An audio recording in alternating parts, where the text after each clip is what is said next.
And welcome to the President's Day edition of And They're Off. We cannot tell a lie. We have a fantastic show for you today. Steve Haskin, we're still in the early rounds of Derby prep races, but 2011 is starting to look an awful lot like 2010. Favorites falling by the wayside, different horses winning each one of these races. What is going on out there, Steve?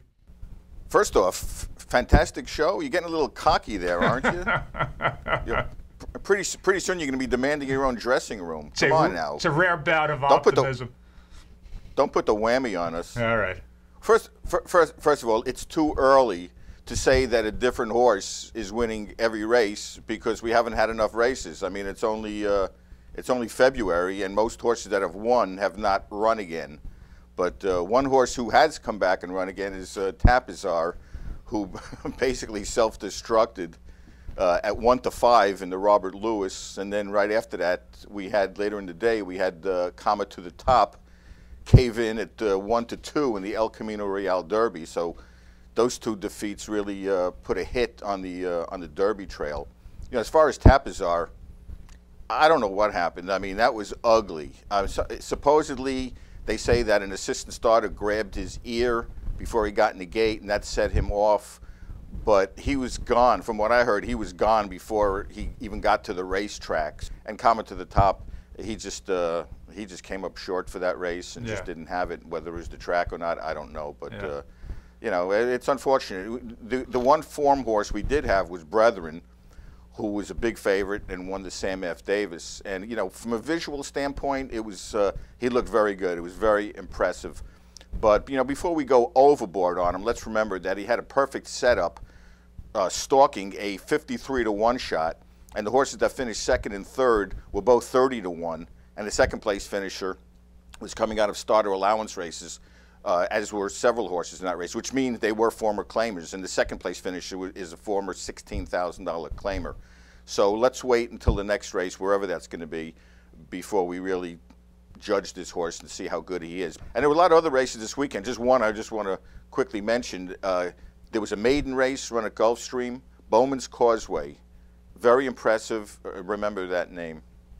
Maybe the form would be better, Steve, if some of the Derby horses would actually run during their 3-year-old years before the Derby, but that's another... I totally agree. You know, we're sitting back here... Another story. Here we are in the middle of February, and half these horses haven't even run yet. It's unbelievable. That's the new way of training up to the Derby now. I mean, what can you do? I'm sitting here trying to come up with comments every week for all the top horses, and I got to write the same thing every week. I mean, how much more can I say about Uncle Mo and Tawana and Serve? I mean, a lot of these horses, but that's the way they train horses. It's a great 5-furlong workout. Oh my God, let's get excited. All right, Steve. Okay.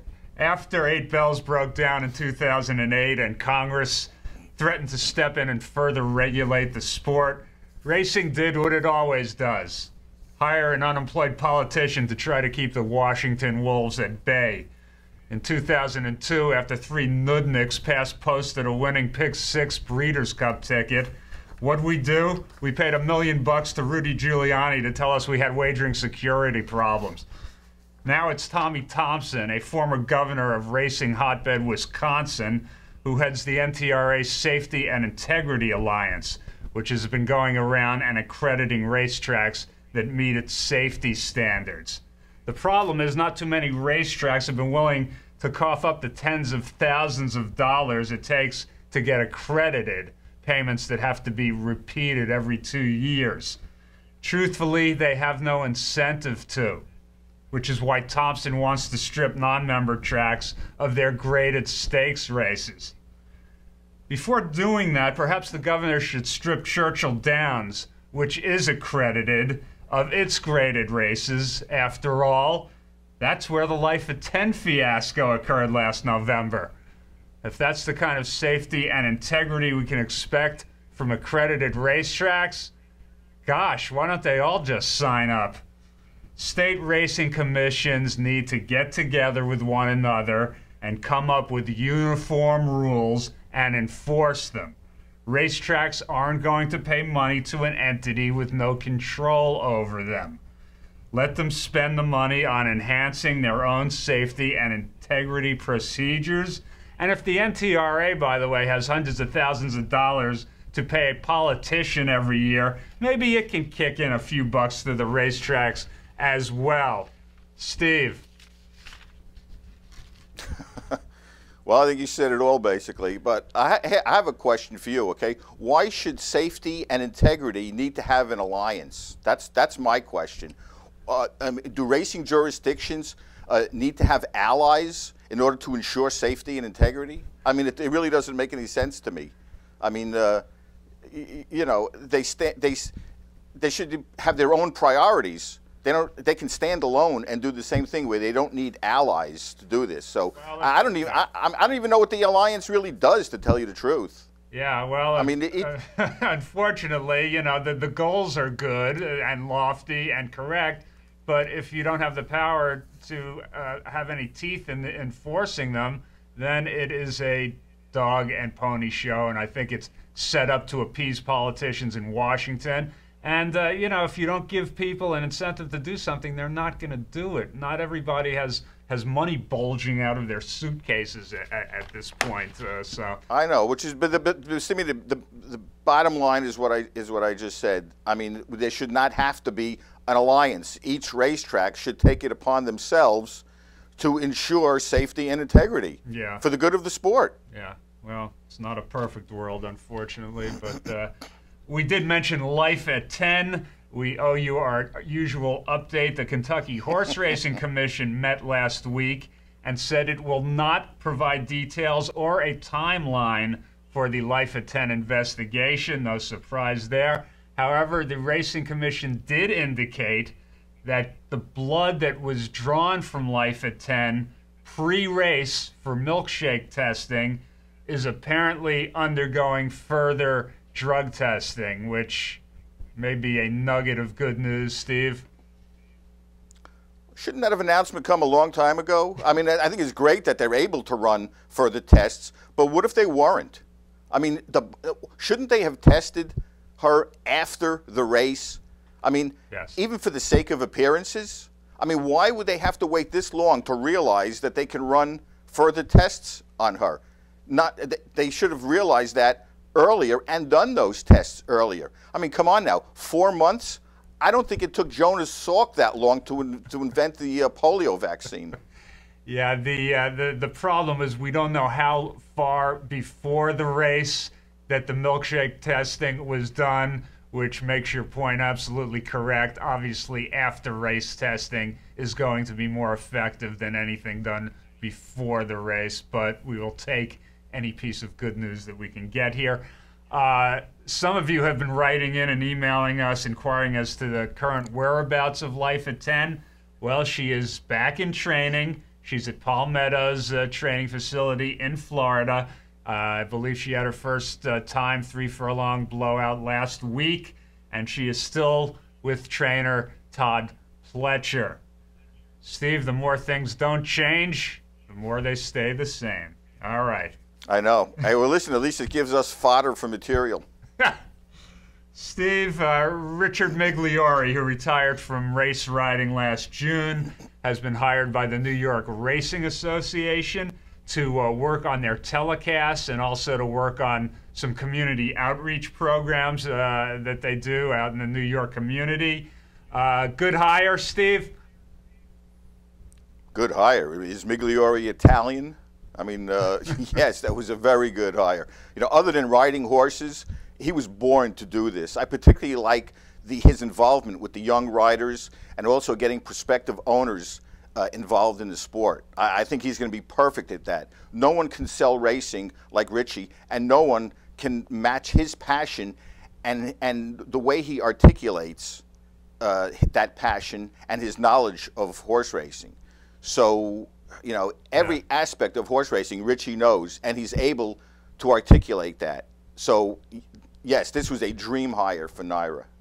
Yeah, it really is a good deal. We got to hang out with him quite a bit on the Saturday Breeders' Cup card, and he's just a joy to be around. Really good guy, intelligent, well-spoken, and isn't beyond correcting me on my grammar either. So good luck to Richie Migliore and his new job at NTRA. I think he still works at HRTV as well. Yes, he still works there. I also want to throw in the name of my buddy Ernie Munich, who's one of the great characters in the sport. He was hired also. He's going to be one of the analysts, and he'll be on at times with Mig. That's going to be wild. If anybody gets that local station, by the way, you have to tune into that with Ernie on there, with the Mig and the usual cast of characters. Is that MSG? Is that one of those MSG channels? No, I think it's like channel. It's like the local, like Channel 71 in New York or something. It's like a local.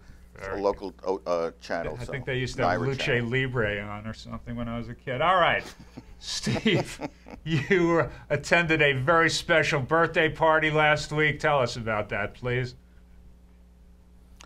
Well, we went to John Nerud's 98th birthday party. We go there every year to celebrate, and all I can say is that there is no one on this earth like John Nerud. I mean, at his age, we went out for lunch.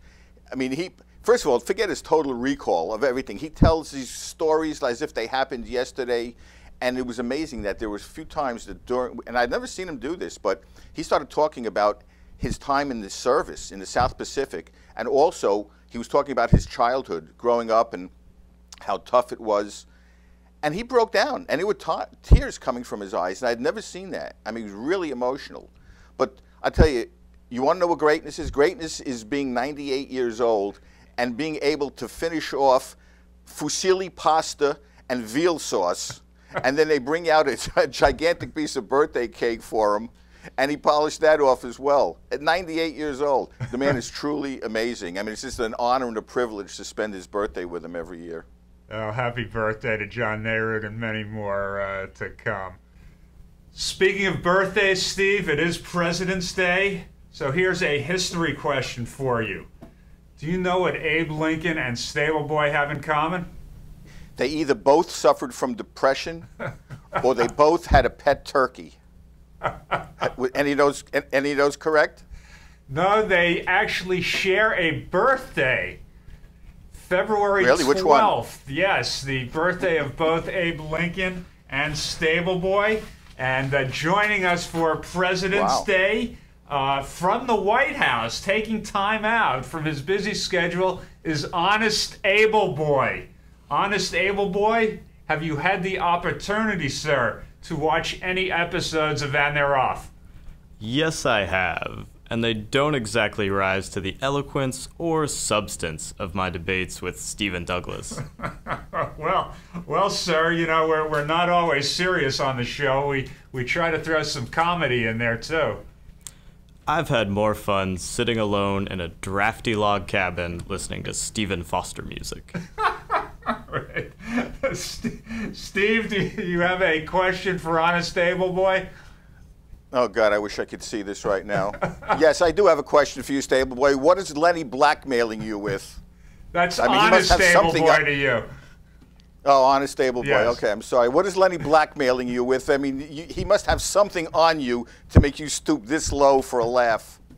He gets to keep the outfit. What do you mean what I got on him? What, are you crazy? Look at this. Well, for $23, he better keep it.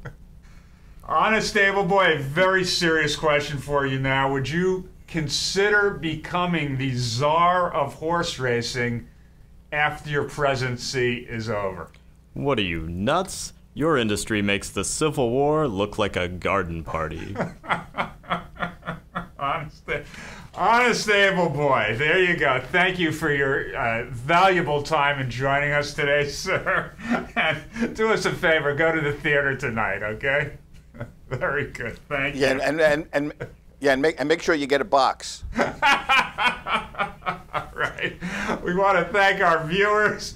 We want to thank our sponsor, Darby Dan Farm.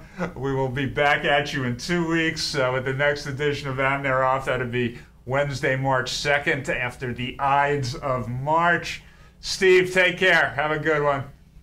Yeah, you too. Wait until Easter, everybody. All right. Goodbye, Honest Ableboy. Bye-bye, everybody. Bye-bye.